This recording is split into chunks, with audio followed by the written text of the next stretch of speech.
नमस्कार दोस्तों, ocean network में आपका स्वागत है। एजेंसी का यानी ईडी का कोई-कोई दिन बड़ा खराब जाता है और ये मान लेना चाहिए ईडी के अधिकारियों को कि बुधवार का दिन उसके लिए बहुत खराब था।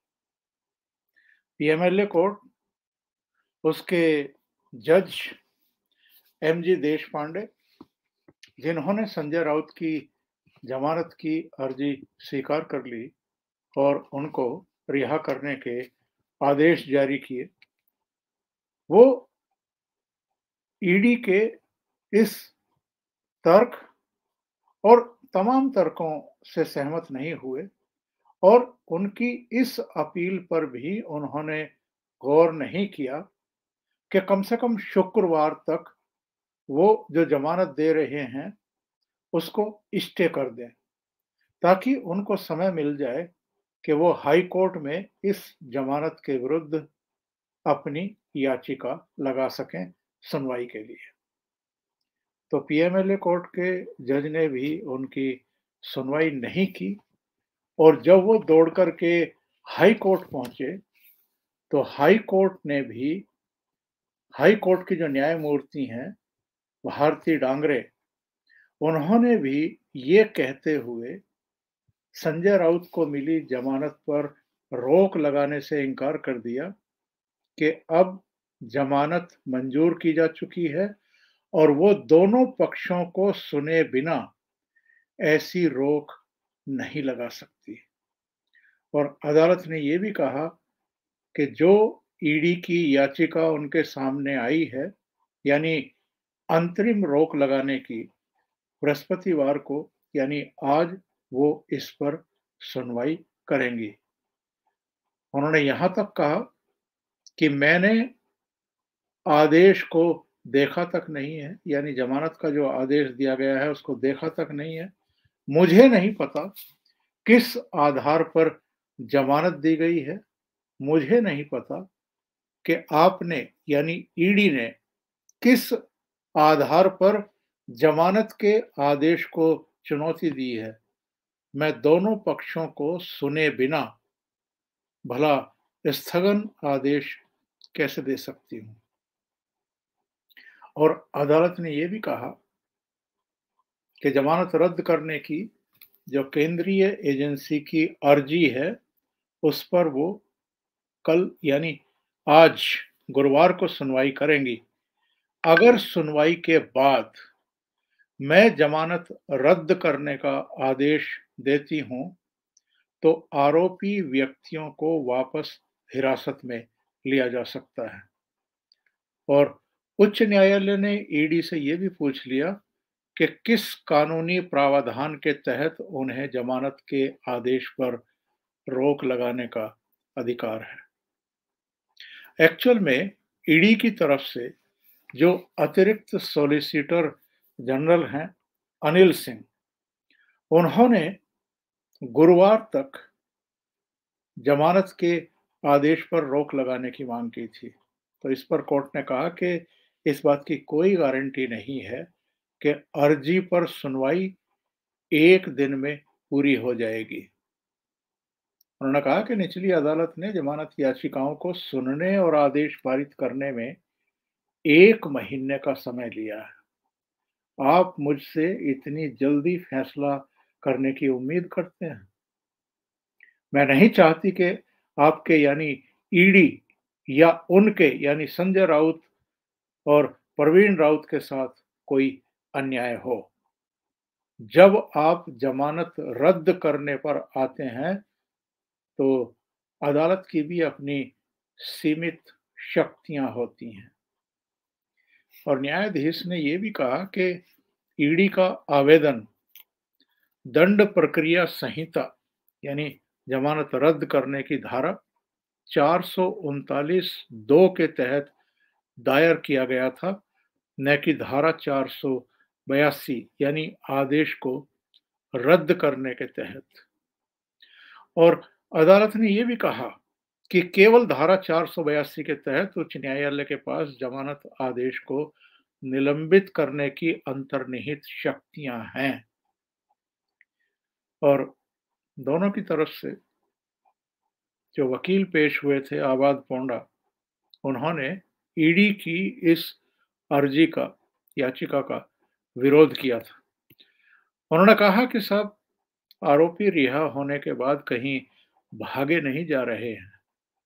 उन्होंने ये भी कहा कि आरोपियों से एक संजय राउत तो सांसद हैं और आरोपियों की जड़ें समाज में हैं।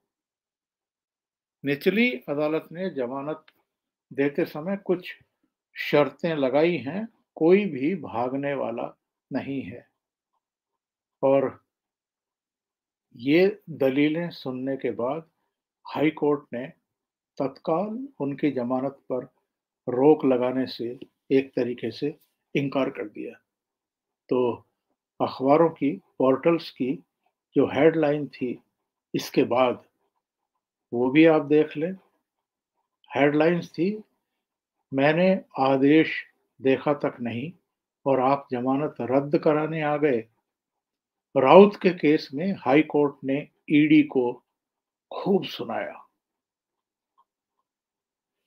आपको बताते चलें कि केवल संजय राउत को जमानत नहीं मिली है पीएमएलए कोर्ट से, बल्कि प्रवीण राउत को भी जमानत मिली है। और ये प्रवीण राउत कौन है, ये समझना जरा जरूरी है, क्योंकि प्रवीण राउत संजय राउत के बहुत करीबी दोस्त हैं और ये पूरा प्रकरण पात्रा चौल घोटाला, जिसको 1000 करोड़ से ऊपर का घोटाला बताया जा रहा है, इस घोटाले के मुख्य सूत्रधार प्रवीण राउत ही हैं और संजय राउत भी हैं। क्योंकि जो चार्ज लगाए हैं ईडी ने, वो इन दोनों पर ही लगाए हैं। कुछ और भी हैं जिनके बारे में मैंने अपने एक अलग वीडियो में जानकारी दी है, पर पात्रा चावल घोटाला जो है, ये कुल मिलाकर के 1039 करोड़ रुपए का है। और इस घोटाले में ईडी ने prevention of money laundering act के तहत केस दर्ज किया था। और इसके बाद संजय राउत के घर की तलाशी में 11,50,000 रुपए भी जब्त हुए थे। ये 31 जुलाई की बात है। और इस मामले में अप्रैल में ईडी ने राउत की पत्नी वर्षा राउत और उनके करीबियों की करीब 11 करोड़ रुपए की संपत्ति जब्त भी की थी। ईडी ने कुछ समय पहले चार्जशीट दाखिल की थी और ईडी का कहना यह है कि शिवसेना सांसद संजय राउत पात्रा चौल से जुड़े मनी लॉन्ड्रिंग मामले में प्रवीण राउत के जरिए सीधे तौर पर शामिल थे। ईडी ने यह भी दावा किया कि 2006-7 के दौरान संजय राउत ने तत्कालीन केंद्रीय कृषि मंत्री की अध्यक्षता में पात्रा चौल के पुनर्विकास को लेकर के पूर्व सीएम की अध्यक्षता में Maharashtra housing and area development authority यानी महाड़ा के अफसरों और अन्य लोगों के साथ कई बैठकों में भाग लिया था। पूर्व केंद्रीय कृषि मंत्री कौन? शरद पवार। और पूर्व मुख्यमंत्री कौन? देशमुख साहब। और ये बताता है कि पात्रा चौल घोटाले में जो पात्र इस समय हमारे सामने हैं, दिखाई दे रहे हैं, उनके अलावा भी कुछ लोगों की भूमिका रही है। ईडी का तो ये भी कहना है कि इसके बाद मामले में आरोपी राकेश वधावन को मेसर्स गुरु आशीष कंस्ट्रक्शंस प्राइवेट लिमिटेड के माध्यम से पात्रा चौल परियोजना के पुनर्विकास के लिए लाया गया। संजय राउत ने नियंत्रण करने के लिए गुरु आशीष कंस्ट्रक्शन कंपनी प्राइवेट लिमिटेड में निदेशक के रूप में प्रवीण राउत को अपने प्रॉक्सी और विश्वास पात्र के रूप में शामिल किया। तो मैं कह रहा था कि संजय राउत और प्रवीण राउत आपस में दोस्त हैं। और ईडी ने जो चार्जशीट पेश की उसके मुताबिक सोसाइटी और महाड़ा के साथ किए गए समझौते के अनुसार उन्हें 672 किराएदारों का पुनर्वास करने के लिए सभी को 767 वर्ग फुट के फ्लैट का निर्माण करना था।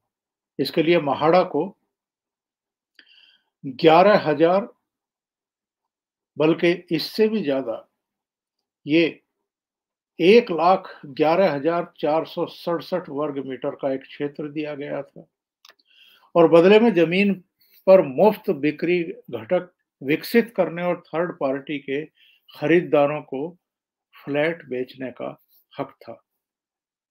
हालांकि जो ईडी ने कहा, उसने कहा कि साहब गुरु आशीष कंस्ट्रक्शन प्राइवेट लिमिटेड ने अपना दायित्व पूरा करने से पहले एफएसआई को बेच दिया।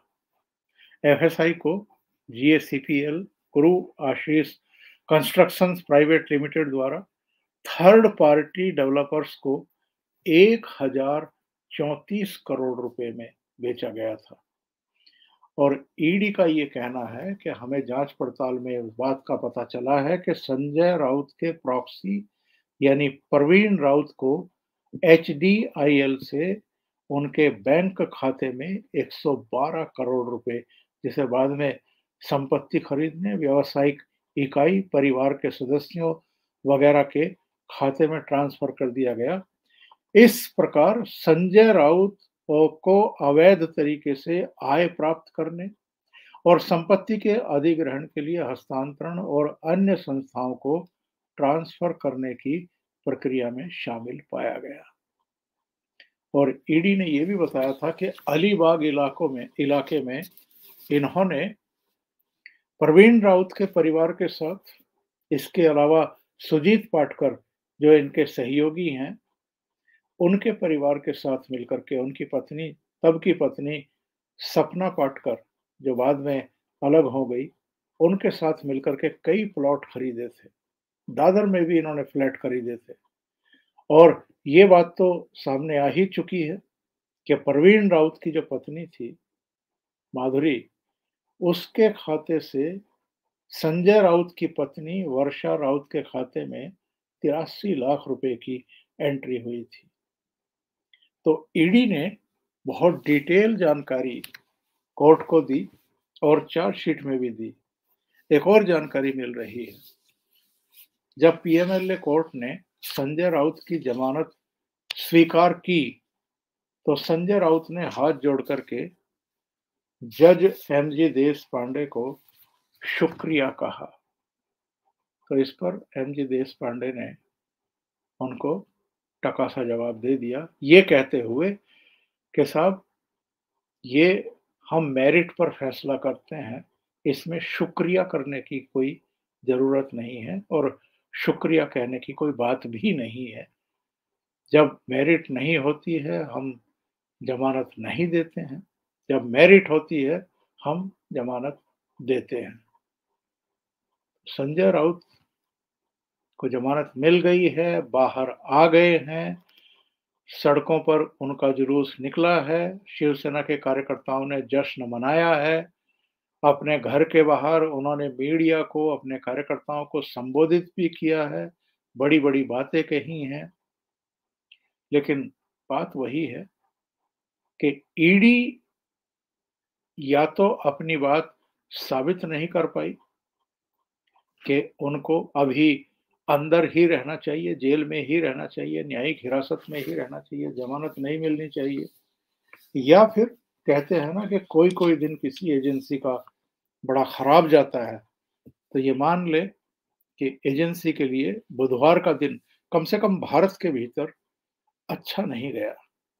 भारत के बाहर की अगर बात करें तो लंदन की एक अदालत ने, जिसका इंतजार किया जा रहा है बहुत लंबे समय से, नीरव मोदी को बड़ा झटका दिया है और नीरव मोदी का अब भारत प्रत्यार्पण होगा। उसकी सारी बाधाएं वहां की अदालत ने खत्म कर दी हैं। अभी के लिए इतना ही। बहुत बहुत धन्यवाद। अगर आपको ये चैनल और इसके कंटेंट पसंद आ रहे हैं तो लाइक करें, कमेंट करें, वीडियो को शेयर भी करें। अभी तक अगर आपने ये चैनल सब्सक्राइब नहीं किया है तो सब्सक्राइब कर लें और साथ में लगे बेल आइकॉन को दबा दें ताकि आगे आने वाले वीडियो और उनके नोटिफिकेशन आप तक पहुंचते रहें। बहुत बहुत धन्यवाद। नमस्कार।